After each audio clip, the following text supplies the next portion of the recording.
Welcome back to our channel friends. My name is Hemanth. మీరు చూస్తున్నారు Kumar education YouTube channel. ఈరోజు వీడియోలోని ఏపీ డిఎస్సికి సంబంధించినటువంటి ఒక ఇంపార్టెంట్ అప్డేట్ అనేది వచ్చింది. Let's get in to the video. DSC పరీక్షలు వాయిదా అని చెప్పేసి అయితే మనకి సాక్షి అలానే అమరావతి రెండు దీంట్లో కూడా ఆర్టికల్ అనేది రావడం జరిగింది ఫ్రెండ్స్. అయితే దీంట్లో చూసుకున్నట్లయితే టెట్ ఫలితాలు కూడా కొత్త ప్రభుత్వంలోనే కోడ్ ముగిసే వరకు కూడా వాయిదా వేయాల్సిందే ఆదేశించినటువంటి కేంద్ర ఎన్నికల కమిషన్ మీనా.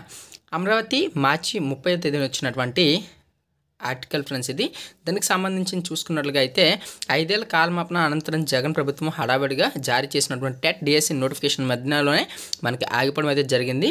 నిరుద్యోగులను మభ్యపెట్టి ఎన్నికల్లో లబ్ధి పొందే ఉద్దేశంతోనే సరిగ్గా ఎన్నికల ముందు సర్కారు వీటిని జారీ చేసిందని చెప్పేసి అయితే అంటున్నారు. అయితే ఒకవేళ ఇవి కరెక్ట్గా జరిగినట్లుగా అయితే మనకి ఈ పాటికి మనకి డిఎస్సి ఎగ్జామ్స్ అనేవి క్లియర్ అయితే అయిపోవాల్సింది. బట్ మనకి ఇక్కడ ఈ నిబంధనల ప్రకారం అయితే గవర్నమెంట్ అన్నది కూడా అనుసరించి చేయాలి కాబట్టి ఈ పరీక్షలు అనేది వాయిదా పడిపోయినట్లుగా అయితే మనకి ఎలక్షన్ కమిషన్ అనేది అయితే ఒక దారికి తీసుకురావడం అయితే జరిగింది ఫ్రెండ్స్. అయితే దానిపైన అభ్యర్థులకు కోరినటువంటి ఆశ్రయించడంతో కోర్టును ఆశ్రయించి ఈ చివరకు పాత నిబంధననే తీసుకొచ్చింది. అలాగే పరీక్షలను సన్నద్ధతకు తగిన సమయం లేకుండా డిఎస్సి షెడ్యూల్ని రూపొందించి తర్వాత హైకోర్టు జోక్యంతోనైతే ఆ షెడ్యూల్ను సవరించింది. ఈ మార్పులు జరిగినటువంటి జాప్యంతోనే టెట్ పూర్తి చేసిన ఫలితాలు కూడా మనకు వెల్లడించలేకపోయింది ఫ్రెండ్స్.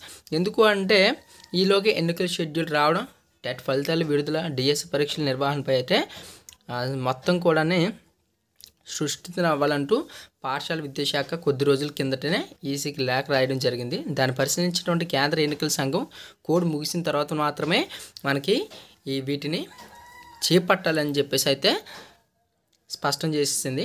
దీంతో డిఎస్సి ప్రక్రియ మొత్తంగానే పూర్తిగా ఆగిపోవడం అయితే జరిగింది. ఇక ఎన్నికల అనంతరం అంటే ఎన్నికలు అయిన తర్వాతనే మనకు కొత్త ప్రభుత్వం అయితే తీసుకున్న తర్వాత ఈ నిర్ణయ ఆధారంగా అయితే ఈ ప్రక్రియ ముందుకు సాగుతుందని చెప్పేసి అన్నారు.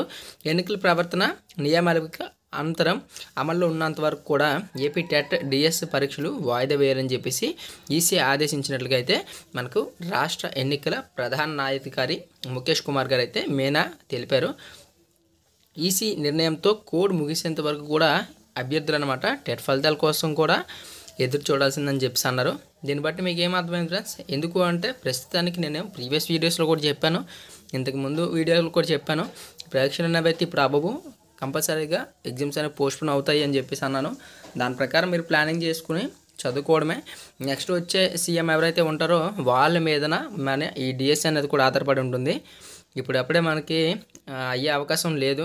ఇంచుమించు ఏది లేదన్నా ఒక 4 or 5 months అబవ్ అవుతుంది, కానీ ఇంకా తక్కువ అయ్యే అవకాశం లేదు.